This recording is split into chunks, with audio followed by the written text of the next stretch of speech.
Hi, I'm Dana. It's time for this week's question. It comes from Elizabeth, and she writes, My 3-month-old is going to Grandma's 3 days a week. At home, he falls asleep on his own and at nap time and at bedtime, but at Grandma's, she says that he just won't fall asleep in the crib on his own, and she's been rocking him and then holding him through his nap. Will this ruin all our hard work? Well, some children are very good at keeping day and night separate, meaning that if one thing happens at daycare that doesn't happen at home, they're okay with that. They can separate the two. If Grandma's rocking him during the day for his naps, and he knows at night that that's not going to happen, they can often keep that separate. And so if that's the case, well, then it's all right. I mean, as long as Grandma knows that by rocking him, she may be signing up for rocking him to sleep and holding him through naps indefinitely. And that would be, if that's okay with her, then that might be all right. But other babies find this very confusing. If he's being rocked at Grandma's, not rocked at bedtime, not rocked on the days he's home, because he only goes 3 days a week, this might mean that he's going to start crying for long periods of time, for those naps that you expect him to sleep in the crib, for bedtime, and maybe even night wakings. It can just cause all kinds of confusion. So if you noticed or have noticed that the days you have him, it's getting hard again, or bedtime is a struggle when it's not been one, then it is a problem. Then it definitely is causing problems. And I know it's tough. It's hard to ask somebody else to do, to follow your instructions and do what you want them to do. And it might mean just sitting down with her and explaining, you've worked really hard to get him sleeping well. Even if it meant he was going to cry a bit before he actually fell asleep, that was okay with you, that you knew that it wasn't always going to be that way, and that eventually he would sleep well there too.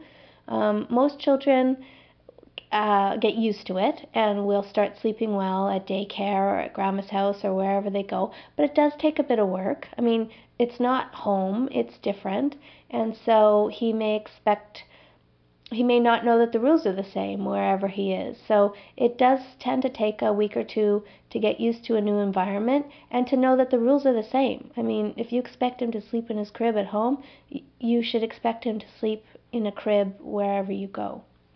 So those are two things to keep in mind. Even with daycares, I had a client call the other day and say, well, at daycare they're just rocking him to sleep, or I picked him up today and he had only slept for 20 minutes all day. In my opinion, that's just not acceptable. I mean, that would be like picking up your child at the end of the day and having the daycare tell you that they didn't feed him all day. You would never stand for that. So I really feel that sleep is just as important. And if you've got a daycare provider that's not honoring that and not giving your child the opportunity to nap and nap well, then it might be time to keep looking, or at least have a conversation that expresses your concern and really lets that person know that you really feel strongly that sleep is important and that they need to respect that. And often it just takes a conversation and for the parent to say, I'm okay with the fact that he might cry a little bit before he gets used to this and learns to sleep well here too. And most people are okay with that as long as they know that you're okay.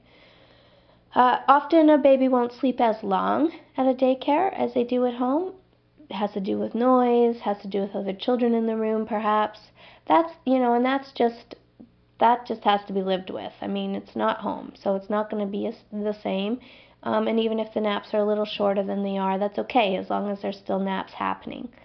So there is a bit of flexibility in it.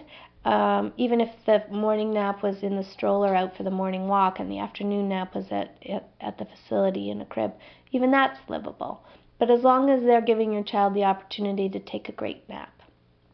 Okay, so consider having a conversation with your mom, and hopefully she will get on board. And it'll make her life a lot easier in the long run if that child's sleeping well at her house, and she gets a break and she doesn't have to hold him through the entire nap, which might be fun right now when he's only 3 months, but by 6, 8, 9 months it might not be as fun. So I would encourage you to encourage her to do it with you. Okay? Thanks a lot for your question, and sleep well.